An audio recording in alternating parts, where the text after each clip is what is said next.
नमो अरिहन्ताणं नमो सिद्धाणं नमो आयर्याणं नमो वज्रायाणं नमो लोहे सौवसाहुणं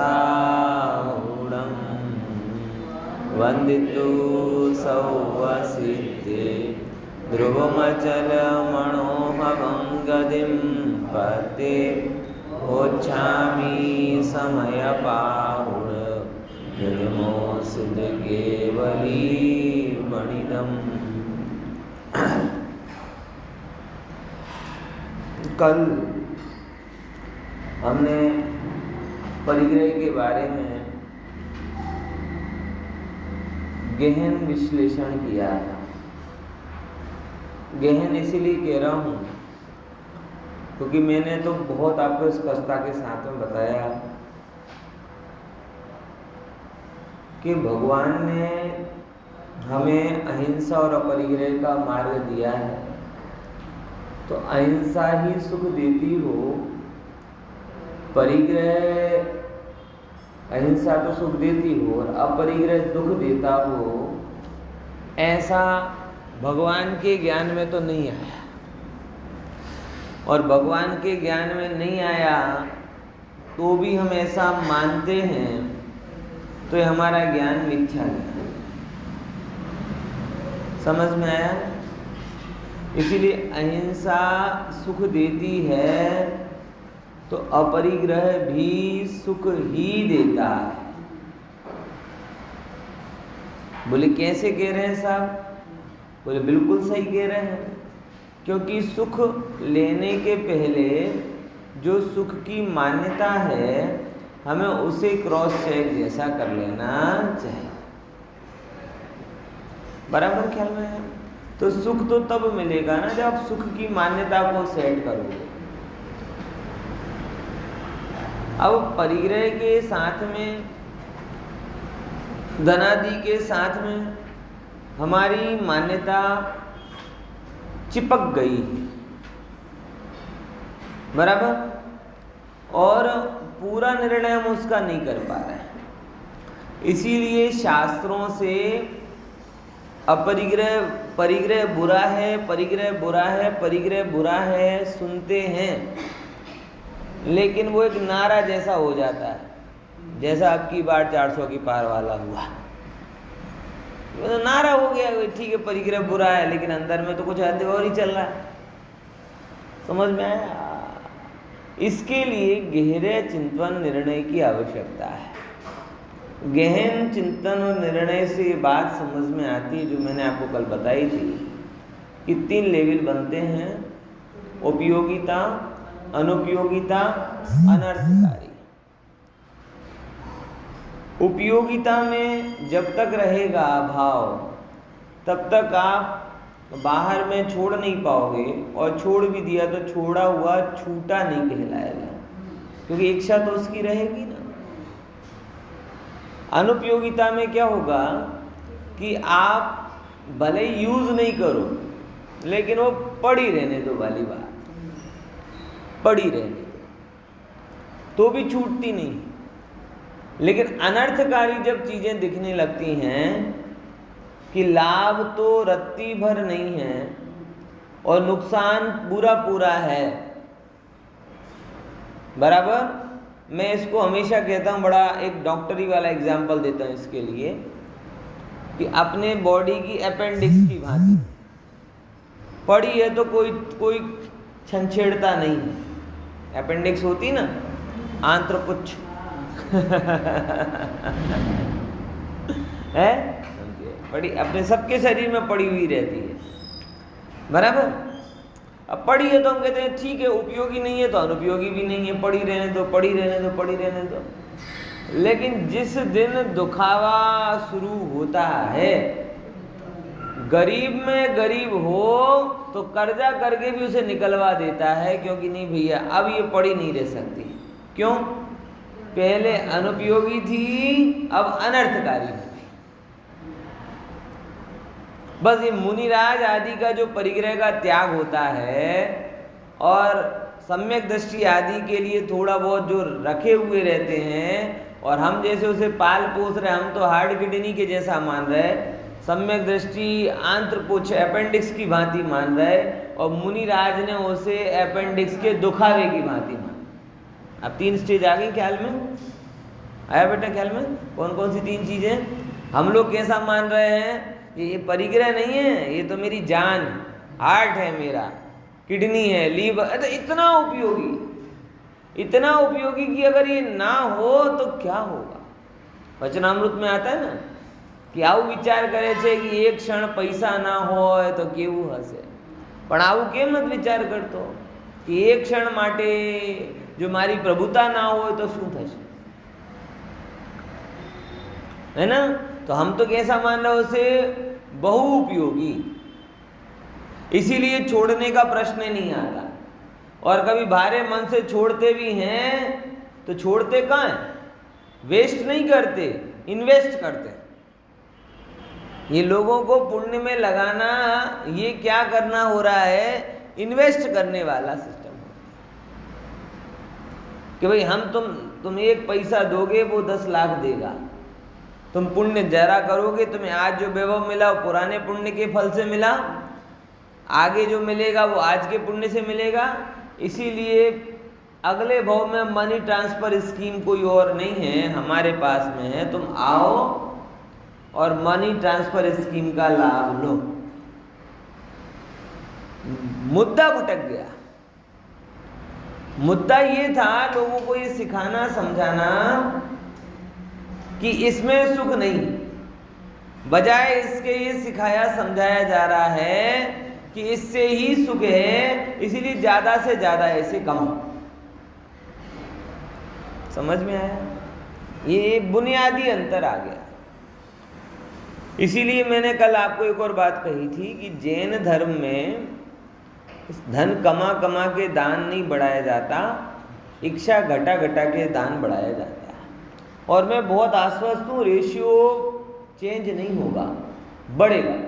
अगर आप इच्छा घटा लोगे और दान देने की बात करोगे तो आप टोटल परसेंटेज से ज़्यादा दान दोगे जितना पहले देते थे, क्योंकि आज के समय में इच्छा पूर्ति के तो अनंत साधन हो गए। कितने साधन है विचार करके देखो, सबको कम ही पड़ रहे। अगर आप इच्छाओं में पैसे को लगाते गए तो इच्छा पूर्ति से ऊपर आ ही नहीं पाओगे और कभी सत्कार्य में लगाने का भाव ही नहीं होगा। मैं भाई कल भी बोला, ग्रामीण अर्थव्यवस्था में पहले लोग, श्रेष्ठी लोग टोटल परसेंटेज में ज़्यादा दान करते थे, और आजकल के श्रेष्ठी जो भी हैं वो उपभोग में ज़्यादा वेस्ट करते हैं पैसे, क्योंकि पहले में भी शायद उनको उतने स्कोप नहीं थे, तो उन्हें लगता था कि भाई अब इसके कैसे यूटिलाइज करें, चलो अब लगा ही देते हैं इसमें। अब उतने रहे, अब इतने हो गए हैं आपके कि आप मतलब जितना डालो उतना कम बाहर में, है कि नहीं? कैसा? नहीं, बहुत एग्जाम्पल है जो दिखाया जाता है। हाँ, वो ऐसा है कि आप उपार्जन करके, हाँ, यही तो गड़बड़ हुई ना। बाकी तो अपने यहाँ पे ऐसे कितने हैं, अब आप मैं क्या बताऊँ। जबलपुर की वो पिसनारी मड़िया का एग्जाम्पल आप देखो कि आप विचार करके देखो कि उसने काली मजदूरी की एक प्रकार से। क्या काली मजदूरी कहेंगे ना आपकी भाषा में? पहले के समय में आटा चक्की चलाना मतलब एक 3rd क्लास काम होता था, 3rd क्लास काम होता था। मतलब कौन कौन करे ऐसा, लेकिन उसने पूरी मजदूरी की और रुपया और ये इसके शुरू से ही भाव था। ऐसा नहीं कि बाद में भाव कि भाई मेरे पास जो धन आएगा, मैं देख कर आया हूँ वो जगह पिसनारी मड़िया, शायद आपने देखी भी होगी, और उसकी एक बात बताता हूँ। मेरे पास जो धन आएगा मैं उस धन से जिन मंदिर बनाऊंगी। पूरी जिंदगी उसने चक्की चलाई, थोड़ा पैसा इकट्ठा किया, और पता क्या हुआ? चोर चोरी करके ले गया वो पूरा पैसा जो इकट्ठा किया, वो चोर चोरी करके ले गया। अब चोरी करके ले गया तो संभावना तो ये थी, इसको हटा दो। हाँ, संभावना तो ये थी कि भैया हम राजा के पास जाएंगे, ना रोएंगे, ना गाएंगे, ना हाहाकार मचेगा नगर में, किसी को कोई पता नहीं। उसने कहा ठीक है भाई, अब जाना था तो चला गया, कल से फिर चलाऊंगी। तो ऐसी शांति को देखकर विनोद भाई उन चोर का मन बदल गया।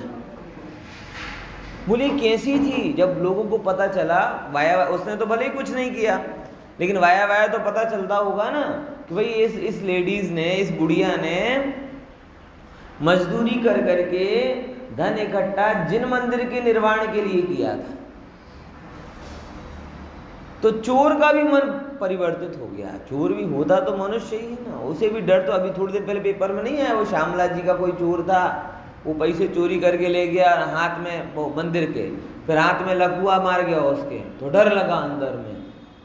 तो थोड़े दिन बाद चिट्ठी के साथ में पैसे रख के चला गया पैरालाइज हो गया उसके हाथ में। तो डर तो लगा और थोड़ी भावना भी कि देखो इस बुढ़िया ने एक शिकायत भी नहीं की, नगर में कोई कोलाहल भी नहीं मचाया, तो उसका हृदय परिवर्तन हुआ। वो पूरा पैसा आया और वापस उस बुढ़िया को दे दिया। और क्या बोला? जबलपुर की घटना है, रियल पिसनहारी मड़िया, आपने नाम सुना होगा, पिसनहारी, पीसने वाली मड़िया। हाँ बराबर। तो वो चोर को उसने पैसे दे, चोर ने उनको वापस पैसे कर दिए और बोला कि माता हमारे लायक कोई सेवा हो तो बताओ। तो बुढ़िया क्या बोलती गजब, बोले बेटा तुम्हारा पैसा तो पूरा खराब है, चोरी का पैसा है, तो वो पैसे तो हम जिन मंदिर में यूज नहीं करेंगे, हाँ तुम श्रमदान करना हो तो कर देना। तो इतिहास गवाह है कि उन चोरों ने मंदिर के निर्माण के लिए तगाड़े उठाए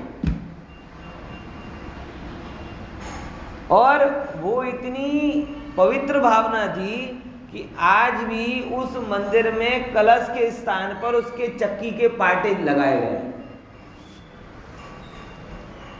समझ में है? कलश होता है ना, कलश ऐसे करके ऐसे जाता, तो ये बीच वाली जो जगह है ना, वो कलश के पहले उसमें वो चक्की पीसते थे ना, उस चक्की के 2 पार्टों को वहां पे लगाया गया है।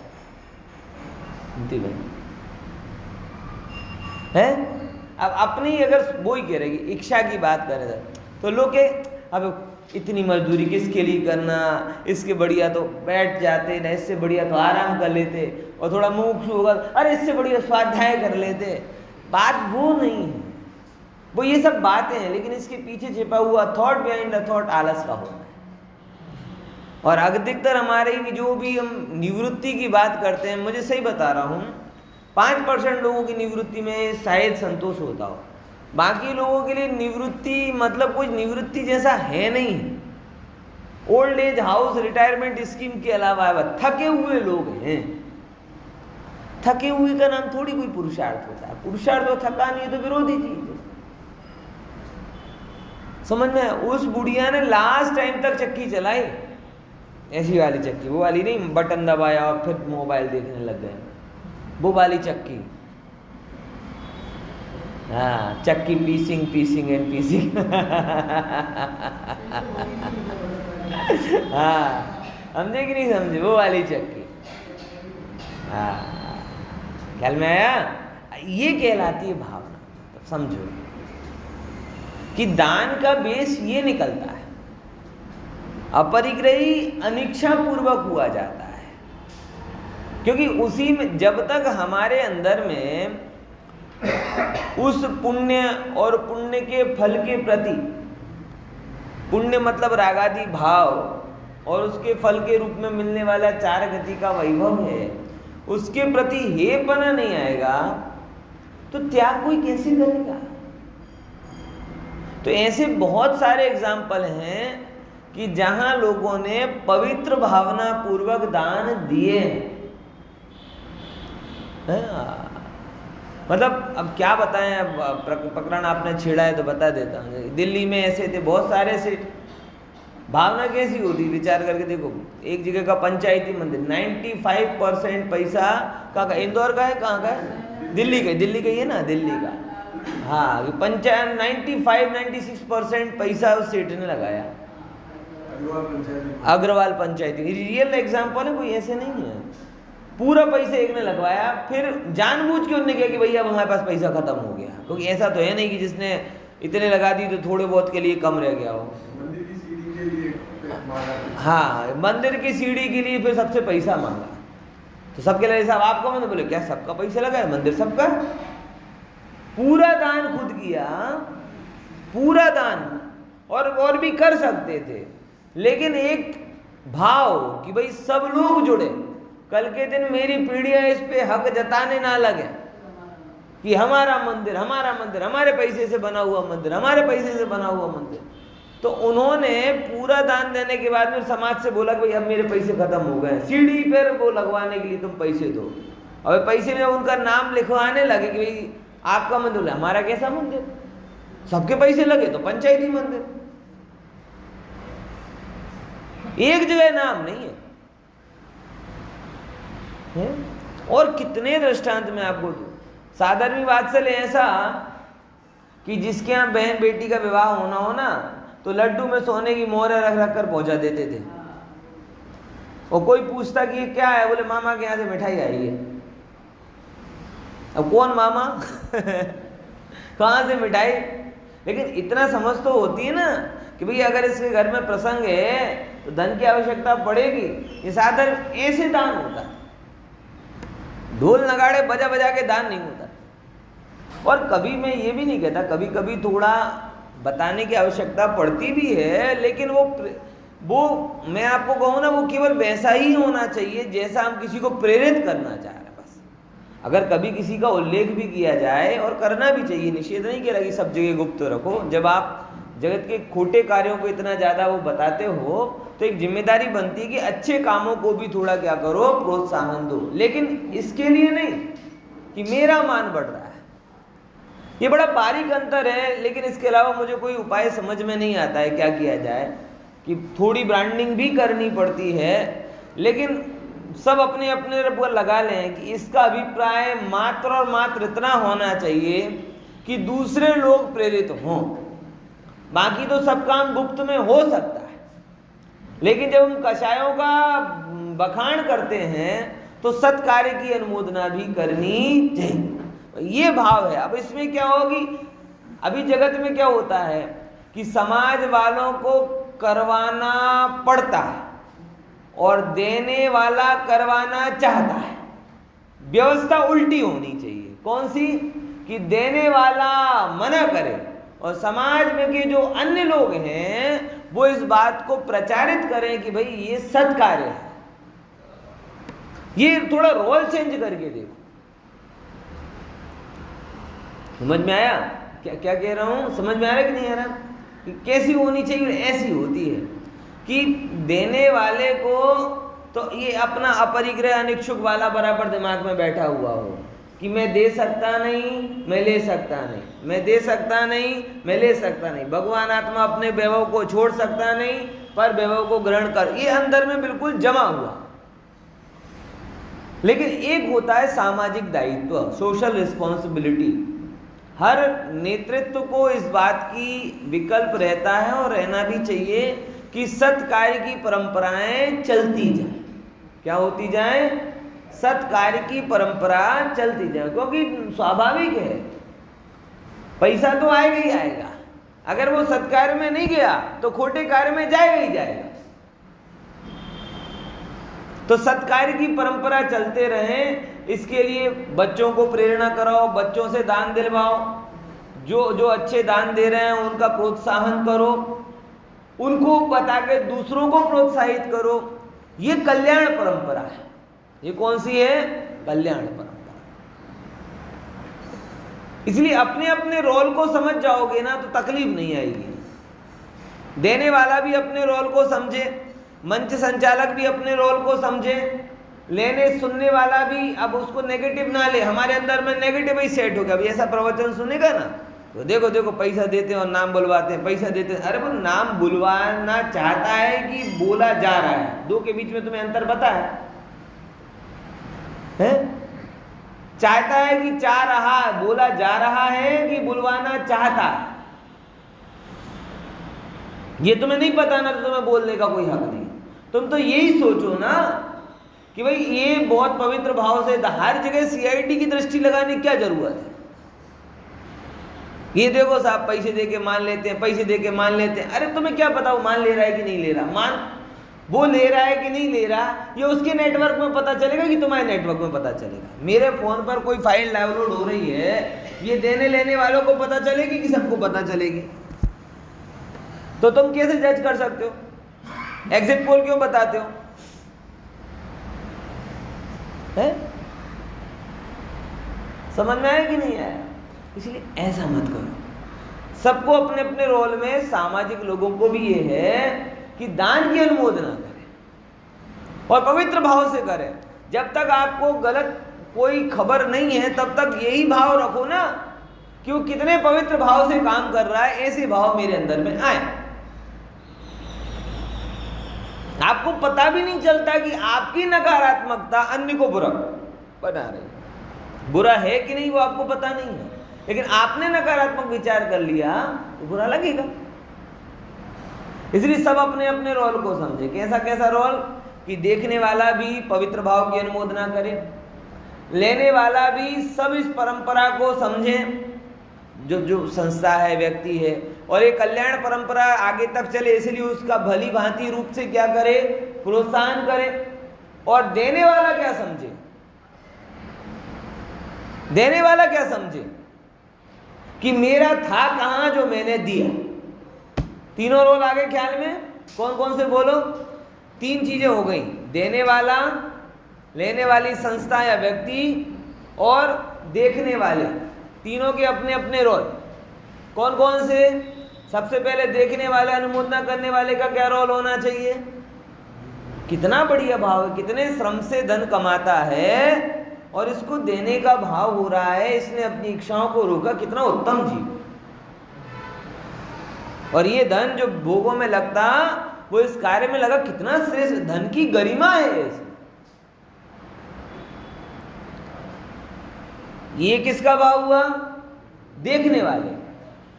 और संस्था का क्या भाव होना चाहिए? संस्था या व्यक्ति जो भी उसका लाभान्वित हुआ है, कि वो खोटी खोटी बातें कर करके पैसा नहीं ऐंठे। ये तो बेसही हो गया ना। अनिकांत जी ने एक बहुत बढ़िया लेख लिखा था, दिल्ली वाले अनिकांत जी ने, धार्मिक व्यवहार में 5 व्रतों का लोभ। और उनमें उन्होंने ये बात कही थी कि जब आप दान को खोटे तरीके से ले रहे हो तो चोरी का वो हो रहा है, वो अचौर्य महाव्रत का लोभ हो रहा है। जब आप ऐसी बातें कर करके लोगों को लुभाते हो, मुझे तो कई बार वो शब्द बड़े अजीब लगते हैं। कौन से? जब कोई टिप्पणी नहीं कर रहा लेकिन वो मुझे अजीब लगते हैं तो लगते हैं, मैं क्या करूँ, नहीं उतरते। बोले मेरे पास बहुत सारी स्कीम है, दान किसी से लेना हो ना, हमारे पास बहुत सारी स्कीम है। क्या स्कीम चला रहे भैया? छोटी स्कीम, बड़ी स्कीम, बीच की स्कीम, ऊंची स्कीम, नीची स्कीम, ये क्या स्कीम रख रहे हो? क्या व्यापार कर रहे हो क्या? है? तो इस तरीके की जो ब्रांडिंग है ना, ये ब्रांडिंग ही खोटी है।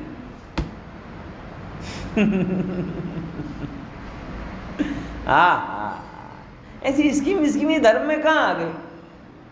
कहाँ से आ गई धर्म में? तो जो लाभान्वित संस्था या व्यक्ति है उसका दायित्व है कि ये सिखाकर बात उसके अंदर में भावना जगाए। स्वर्ग दिखा दिखाकर भावना जगाए तो तुमने किसका त्याग किया? समझ में आया कि नहीं आया? क्या दिखा दिखाकर? स्वर्ग दिखा दिखाकर अगर तुमने दान दिलवाया तो तुमने क्या किया? फिर उस जिहादी विचारधारा में और उसमें क्या अंतर हुआ? माध्यम अलग रहा। उसने जीवन का भोग दिया, तुमने धन का भोग दिया, लेकिन वो जीवन का भोग उसके हिसाब से तो उसने ज्यादा बड़ा दान दिया, तुमने कम दिया है। नहीं, मैं क्या कह रहा हूं, विचारधारा की अगर बात करें कि जैसे वो उसने जिहादी विचारधारा में क्या किया, उसने जीवन का भोग दिया, लेकिन जीवन का भोग कैसे दिया? शरीर देकर। हम तो बनिए आदमी हैं, चाहिए तो हमें भी वही है, लेकिन हमारे पास साधन दूसरे भी हैं, तो हम थोड़े ज्यादा चतुर निकले। बोले यहाँ पे भी स्वर्ग तुल्य भोगों को भोगेंगे और उसमें से जो कुछ थोड़ा बहुत बचा है उसको देकर अगले भाव में भी है। तो उसने तो अपना सब कुछ दे दिया और अपने थोड़ा दिया और फल बराबर लिया, और ऐसे कर करके अगर आपने दान में करवाया तो फर्क क्या पड़ा? पॉइंट समझ में आ रही कि नहीं आ रही? इसीलिए धर्म की जो लाभान्वित लोग हैं, संस्था हैं, व्यक्ति हैं, वो कार्य की महत्ता पर जोर दें। किसकी महत्ता पर? कार्य की महत्ता पर जोर दें। पता है थोड़ी इसकी गति स्लो रहेगी, क्योंकि लोगों को तुरंत फुरत की आदत हो गई है ना। 30 सेकंड से ज़्यादा शॉर्ट सुन नहीं पाते वो। उससे ज़्यादा उन्हें क्या है, ये दोगे ये मिलेगा, ये दोगे ये मिलेगा, तुरंत बोलेंगे ना तो हाँ ठीक है ले लो। और थोड़ा लंबा बताएंगे कि भैया इच्छाएं कम होंगी ना, आत्मा प्रिय लगेगा ना, तो ये थोड़ा लंबा हो जाता है। लंबा है तो है भाई, मार्ग तो यही। हम कैसे बताएं, क्या करें? दूसरे नाम पे, शॉर्टकट के नाम पे क्या कर दें? उल्टा पुल्टा बोलने लगे। ये तो धर्म में 5 आचार का लोप हो गया। असत्य बोले, कपट किया, चोरी करवाई, किया, उसकी अनुमोदना। गजब है ना। जब तीसरे व्रत के अतिचार में चोरी के धन का ग्रहण करना अतिचार बोला है, तो ये दान आदि में ये ग्रहण करना क्यों नहीं होगा?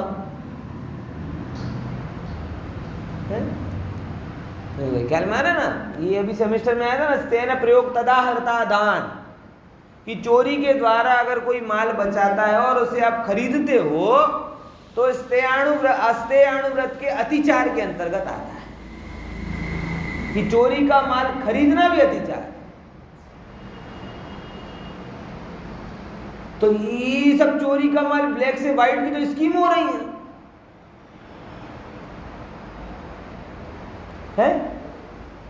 अब ये विचार करने जाओ तो फिर लोगों को लगता है अरे साहब बड़ा काम। अब मुझे तो बहुत सारे प्रश्न होते हैं, बहुत जगह प्रश्न होते हैं, लेकिन ठीक है, मतलब भावना समझो। लास्ट में एक ही बात आती है, कौन सी? कि देखो भैया, लाभान्वित व्यक्ति संस्था को सत्य के आधार पर प्रतिपादन करना चाहिए। और सत्य क्या है जो यहाँ बताया है? अनिच्छुक अपरिग्रही, अनिच्छुक अपरिग्रही। पहले तो मंदिर में अनिच्छुक बनो, चित्त को पवित्र करो जिससे भोग और भोग इच्छाएं ना हो, चित्त को पवित्र करो जिससे कषाय इच्छा ना हो। जब ऐसा चित्त आपके हो जाएगा तो आपके लिए धन अपने आप अधिक दिखेगा, और जब धन अधिक दिखेगा आपको अपने में लगाना नहीं है, प्रभाव में ले जाना नहीं है, तो क्या करोगे? अपने आप दान होगा। ऐसे दान होता है जैन पद्धति के अनुसार। समझ में आया कि नहीं आया? तो लाभान्वित संस्था या व्यक्ति सत्य का प्रतिपादन करे, सामान्य व्यक्ति अनुमोदना करे, बराबर।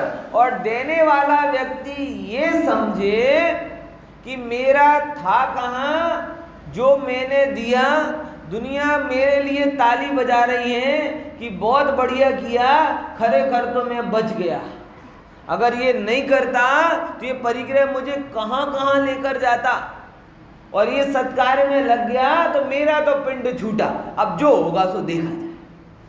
ये क्या हुआ? देने वाले का। तो अगर सब अपना अपना रोल समझ लेंगे, पिक्चर भी कब अच्छी बनती है? ऐसे ही बनती है ना।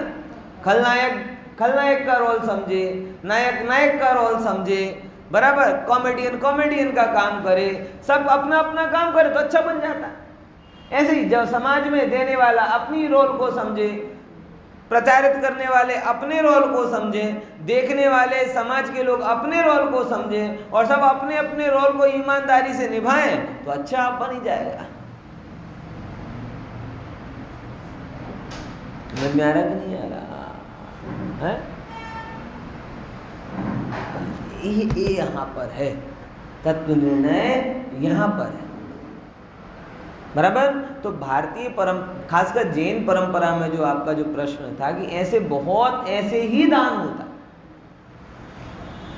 बराबर। इसीलिए तो कहते ना, स्वाध्याय के बिना पूजा भी नहीं कर पाओगे, स्वाध्याय के बिना व्रत भी नहीं कर पाओगे, स्वाध्याय के बिना आप दान भी नहीं दे पाओगे, स्वाध्याय के बिना आप कुछ नहीं कर पाओगे, क्योंकि इनके मर्म को समझोगे कैसे? है? एक आदि दान दे मन हरस विसेखे। दान देकर क्या मन में आना चाहिए? हर्ष का भाव। कौन सा हर्ष का भाव हुआ? कि जिसके मूल से ये संपत्ति मिली उसके मूल में ये संपत्ति लगी। क्या बोला?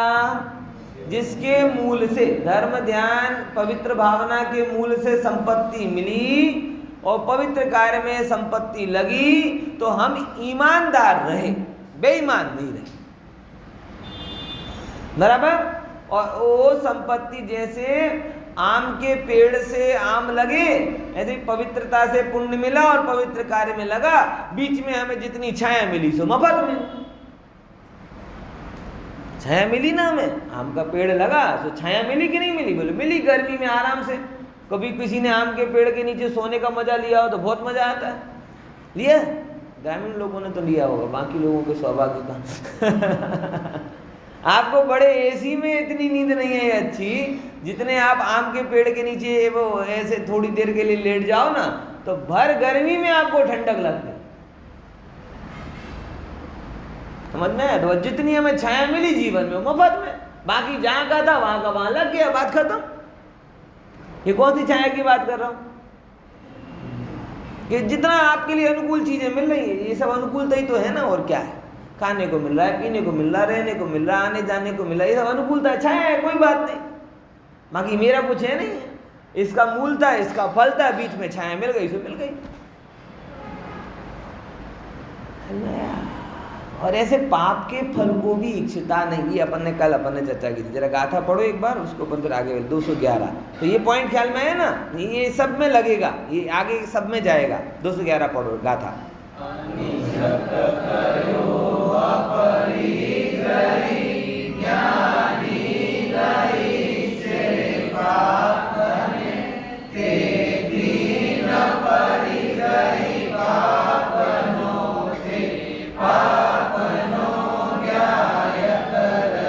देखो गाथार्थ लेते हैं।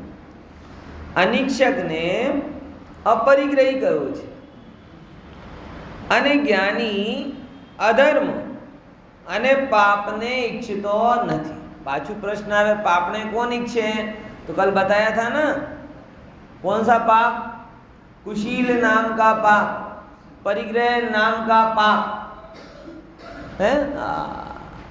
बराबर क्या? ये सब चीजों की लोग अंदर में इच्छा रखते हैं। पाप का मतलब केवल नरकादि गति नहीं है, जो समझो पाप मतलब क्या? पतन का जो जो कारण है वो पाप है। क्या बोला? पातयति स्वरूपात इति पापा, जो स्वरूप से पतित करे वो पाप है। ये पाप की परिभाषा है। क्या परिभाषा? स्वरूप से जो पतन। अब समझना कि जब हम शरीर आदि की मूर्छा में पड़े हुए रहते हैं तो स्वरूप में है कि स्वरूप से पतन को प्राप्त हुए, तो ये पाप है कि नहीं? जब इस भव के आगे हमें परभव दिखता नहीं है तो ये पतन नहीं है क्या?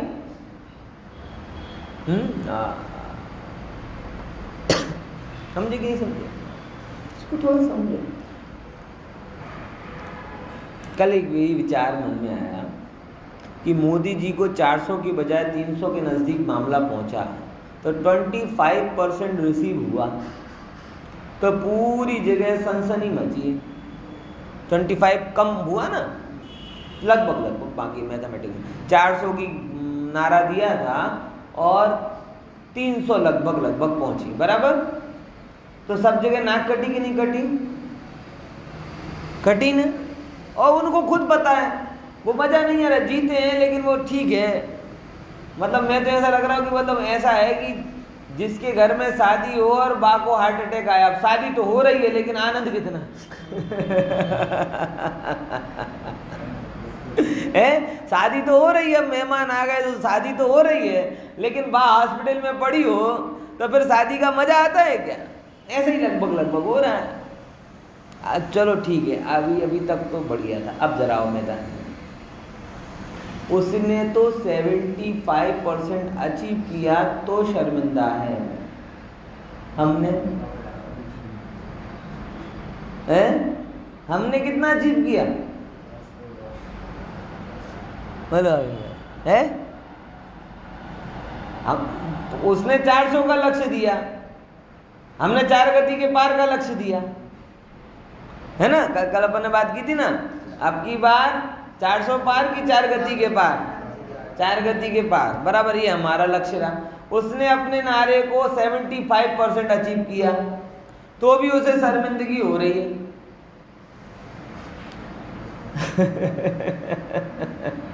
हमने अपने नारे को कितना अचीव किया, तो भी छाती ठोक के खड़े हैं, नजरें नहीं झुक रही हमारी,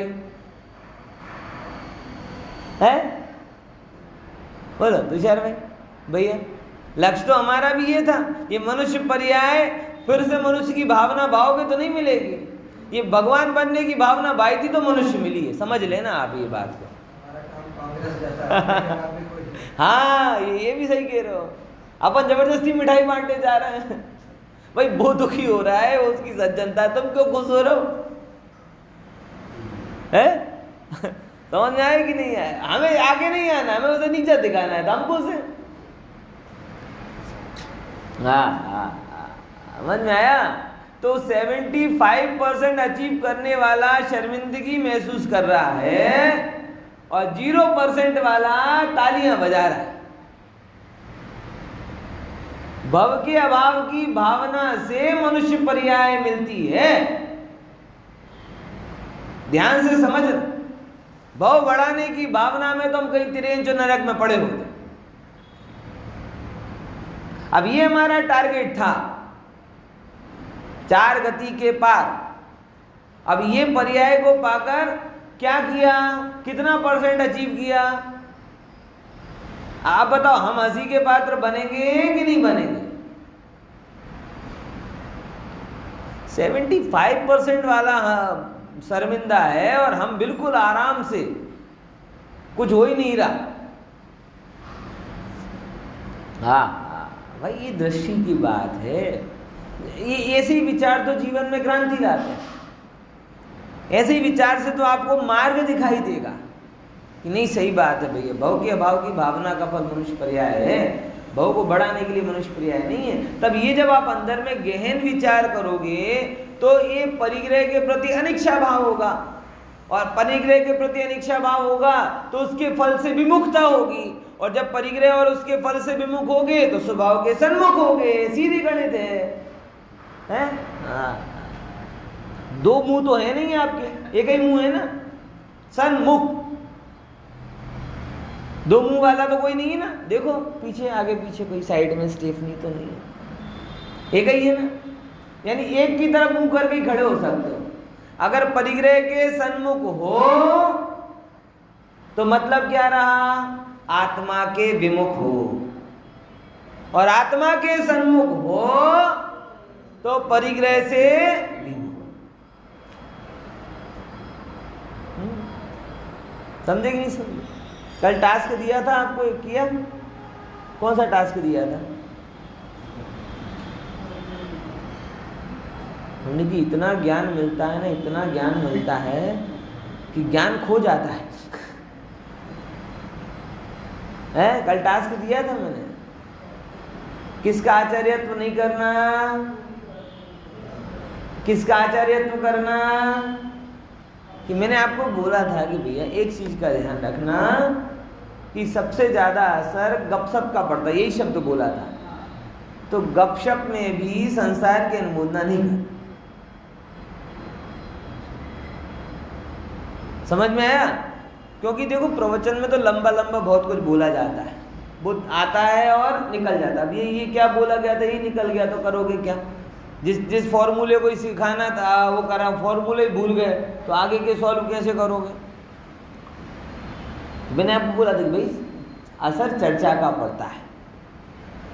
किसका असर पड़ता है? चर्चा का असर पड़ता है। तो आप आपकी चर्चा में ये बात रखिए कि धन, विषय, भोग, परिग्रह, कषाय, इनकी इंपॉर्टेंस की बजाय ज्ञान, ध्यान, वैराग्य की इंपॉर्टेंस करना। समझ में आया? ये बातें दिमाग में जमती बराबर। लेकिन कल राजनीति विकथा में, फिर खेल की विकथा में, फिर घूमने फिरने की विकता में ये बातें आती हैं और हवा हो जाती है। ध्यान रखना भैया, क्या करते हैं अनिच्छुक अपरिग्रहित। तो पाप को समझो पहले, जो चीज स्वरूप से छुड़ाए पतित करे वो पाप होती है, और ऐसे बहुत सारे पापों की हमारे अंदर में इच्छा होती है। इसीलिए ज्ञानी कह रहा है कि जिसे पाप की इच्छा नहीं है, इच्छितो નથી તેથી सा શું કરે? અધર્મનો પરિગ્રહી નથી, अधर्मનો જ્ઞાય। कि आवा संयोग मिले जो स्वरूप को बुलाने वाले हों तो वो उनको ग्रहण नहीं करता, उनको क्या करता है? ध्यान। बराबर। गुजराती में होजड़ी मजबूत होए तो बधु खपे, एम ज्ञायक भाव मजबूत होए तो बधु खपी जाए, पण होजड़ी नवड़ी होए तो खीचड़ी खाओ तो कबजियात थाय। एम तमारो ज्ञायक भाव नवड़ो पड़े तो सामान्य प्रसंग भी आए तो तुमने अटक जाओ। समझ में आएगी?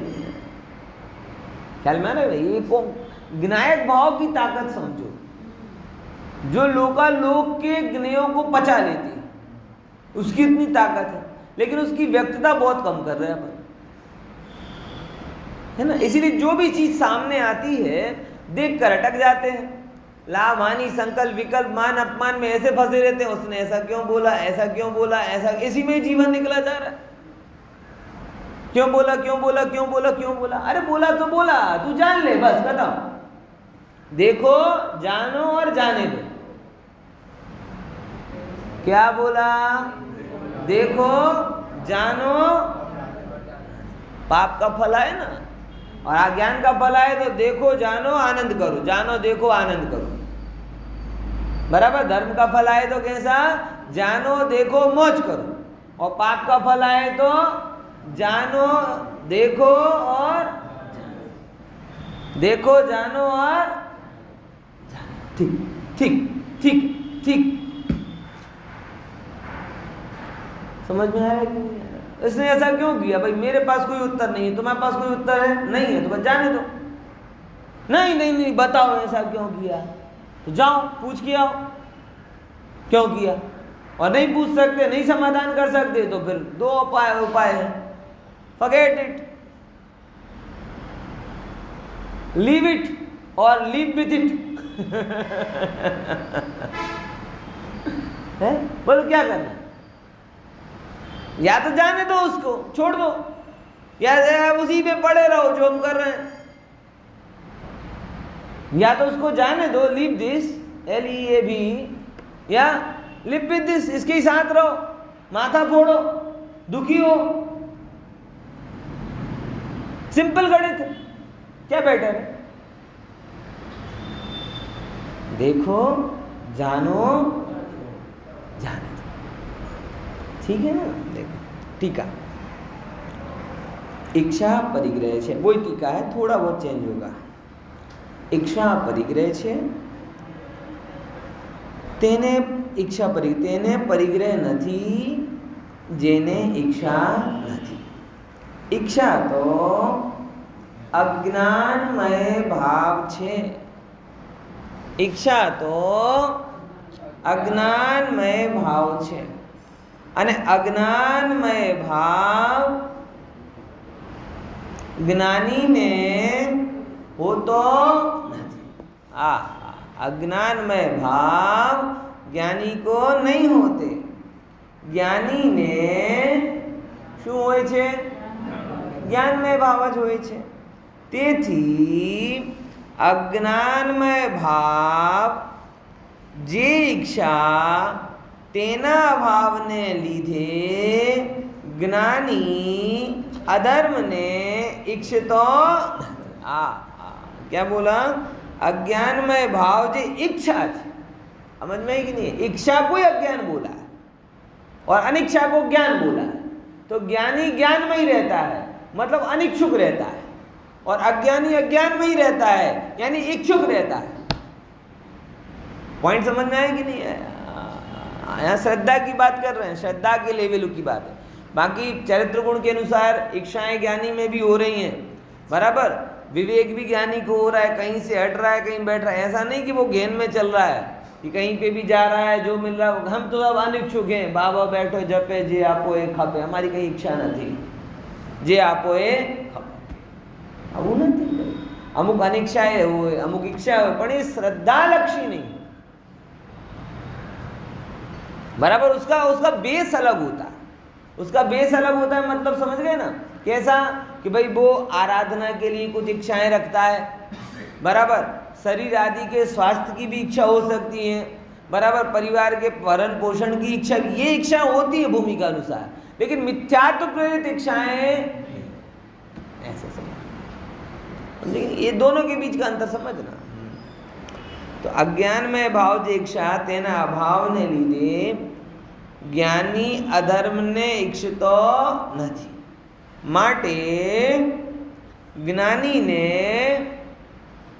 अधर्म नो परिग्रह नहीं, यानी वो अधर्म उचित पाप आदि की क्रियाओं को ग्रहण करना नहीं चाहता।